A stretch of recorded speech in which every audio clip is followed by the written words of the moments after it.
What's up, guys? RedBeard here today, and today I'm going to be talking to you guys about some of the traps in the culling. First off, I guess you would probably have to ask the question, what are the traps that are offered in the culling? So, first off, we have the Claymore, which does 65 damage. You can set it on just about any surface. It does have to be pointing like out towards the person that's running past it. If you set it and it's not pointed like out, like the way you set it down in the first place, the like circular edge, it has to be pointed out, whereas like the inward part of it, it has to be pointed away from the person you want to blow up. So like I said, it does 65 damage.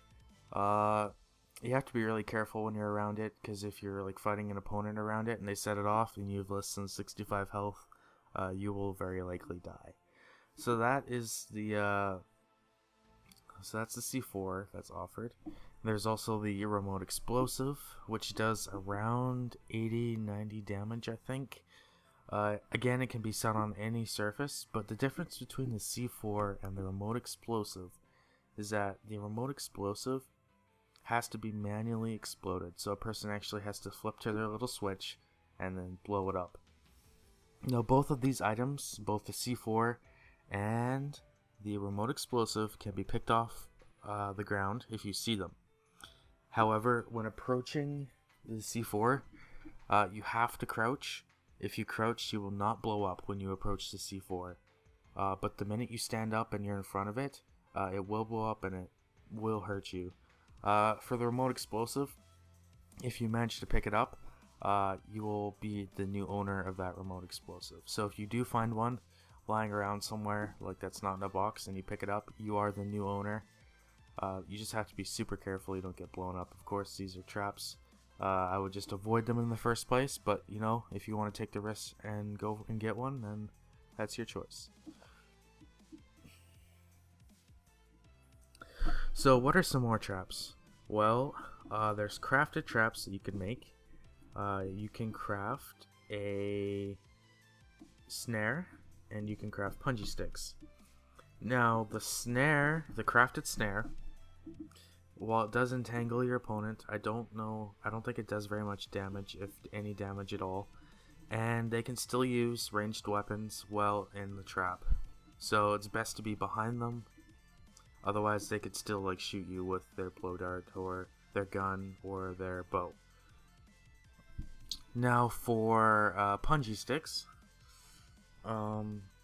they're little like spikes that you can set down. People used to be able to like stack them one on top of the other, and it would do like insane damage when you stepped over them. You can't stack them anymore. They have to be spaced out. It doesn't mean that they're not effective anymore. It just means that they're less exploitive, I guess you could say. People can't exploit that anymore. Punji sticks can only be set on the ground, and they're very camouflaged in certain areas of the grass or bushes. People will likely never see them. Again, with these traps, you can crouch both over punji sticks and crafted snares, and I believe you get funk actually from stepping over them.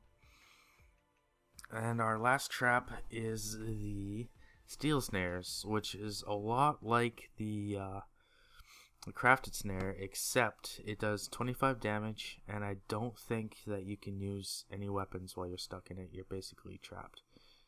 Really good. You're trapped for about 10 seconds, I think. So you have about 10 seconds of trap time, maybe 7. Or you have 10 seconds to go up and backstab somebody that's trapped in a steel snare. So those are the traps. Now we'll talk about how to use them. So I guess we'll start off with the remote explosive, since it's kind of the easiest.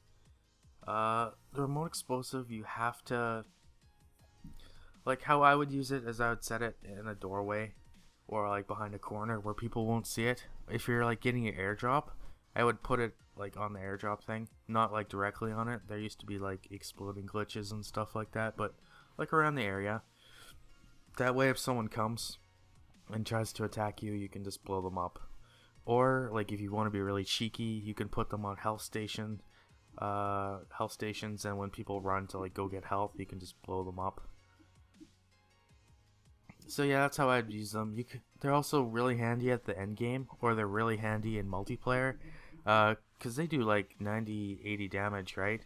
So you could cut down a team's health with just one little click of the button, considering you're not that close to the blast, or you could potentially kill both team members. So really effective, really powerful. Not so tricky to use. If people do spot it though, they probably won't fall for it. But it is pretty much the strongest trap in the game. Alright, so we'll move on to the C4, or I don't know what they call it in the game. But this does 65 damage, like I said. It blows up only on the circular side that's pointing outward. And how would I use this? About the same.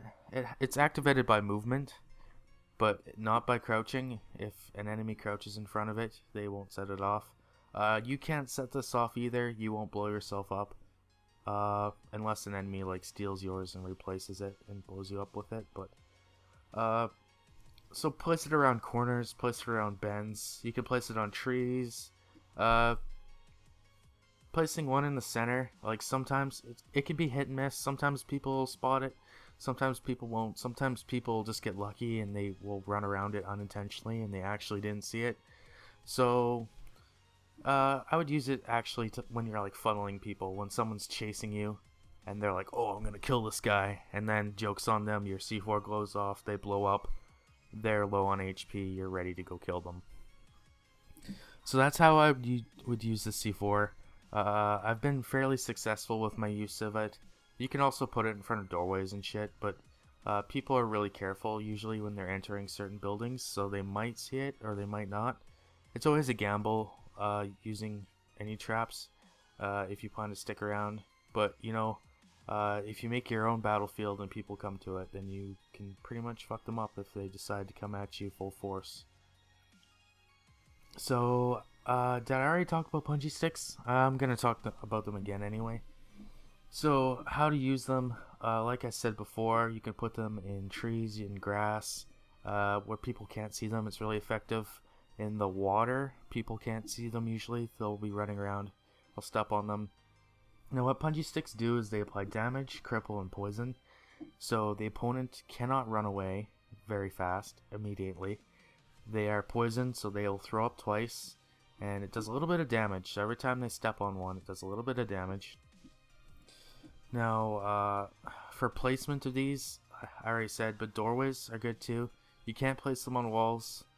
Right in the very center, as of the newest update, if you put them right in the very center, the gas actually doesn't come all the way in now, so no one can run into the gas and heal. So if people want mobility in the very center, like in the little like circular ring, like the 10 meter, I don't know, diameter one, if they want any sort of movement in endgame and you put punji sticks down, they'll have to crouch around if they don't want to run into them. So really effective that way. After someone has stepped on them, what do? Well, they will be poisoned, so they'll throw up twice. So you charge your weapon, you wait. They'll try to probably run away, or they'll try to come fight you. So just avoid them. Stay within melee distance. And when they stop to throw up, you go up there and you stab them, or you, I don't know, whatever you need to do, and then back off again, and then charge up your weapon when they're about to throw up again, and then smack them again, and that'll be 2 solid hits on the enemy, and then it'll also be hurt. So it's just an all-around good trap.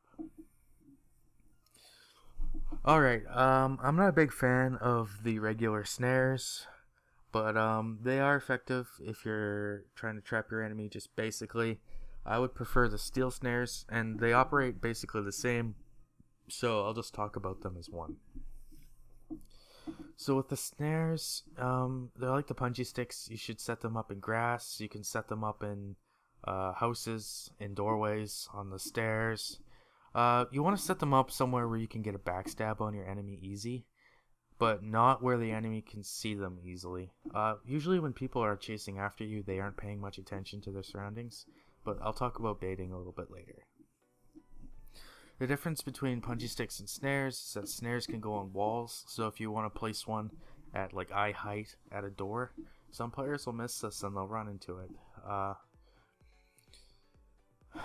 So I guess I'll talk about baiting now, because baiting is important in trapping. When you're baiting an opponent, what you want to do is you don't want to appear like you're baiting, which is really hard because usually people won't chase you unless you're like 30 HP sometimes. But if like someone's really intent on getting after you, like you gotta piss them off, alright? That's how you bait people. You just get them really fucking mad and then they'll chase after you dumbly. They'll fall into your traps and you'll just kill them. So how do you piss people off in the culling? Well, you use an alarm gun. That pisses people off. You blind them. You tase them. You stab them. You stab them and run away, and then stab them and run away, and they'll get pissed off and they'll eventually follow you. Obviously this is dangerous. You want to be fast and able to get away. You want to have like fast perks like runs with knives and leg day. I don't care what your third perk is, but you definitely need those two.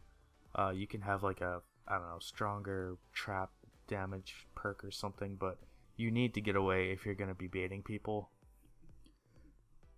So you bait someone, they're after you. Basically, this is how you get people into your trap, right? Or you like craft really noisily, you make a lot of noise, people will come, they'll chase you, they fall into your trap, whatever your trap is, you blow them up, you backstab them, you wait till they get like thrown up and then you stab them, whatever. You kill them. The enemy of a trapper would be any ranged class, I would have to say. A trapper can easily beat a melee class, actually. If someone's got a chainsaw, it doesn't matter. If they're chasing you, they fall into your steel snares, you backstab them, the fight's basically over. But if you're fighting someone with a bow, now they won't follow you as closely, which is a problem because they don't need to. They'll just shoot at you and like let you bleed out. Or if you're getting attacked by someone with a blowgun, they'll shoot at you and they'll wait till you throw up. It's hard to deal with ranged weapons. That's not to say it isn't possible. It's not impossible. You can still win against these ranged weapons. But you have to go up and you have to get them to chase you. And it's really hard because they'll want to shoot you and they'll want to keep their distance and do as much damage as possible to you and then kill you. So you have to be able to, I don't know, like knock the bow out of their hands. You have to be able to maybe just ignore them if they're coming at you. Just go into like your little house or your hidey spot. Maybe you have a ranged weapon of your own, engage in combat with them. Eventually they'll either kill you or piss off or fall into your trap. One of the three. So I mean, not much can go wrong.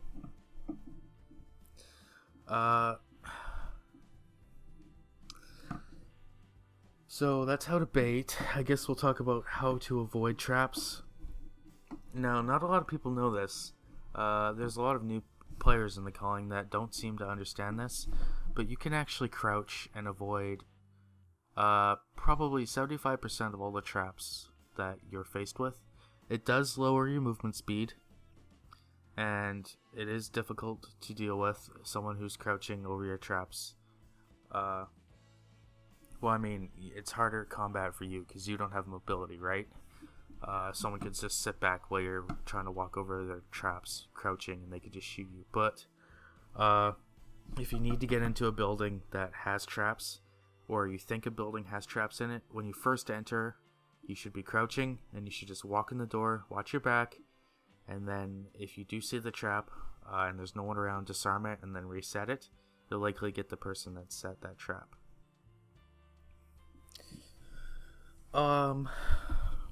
So yeah, crouching's basically the thing that you need to do. If you stand up and you walk over traps, you're basically done for. Except for the remote explosive, that doesn't count. You can just run past those things, they won't blow up unless the person who does have the remote for it blows it up. But that's basically your only enemy.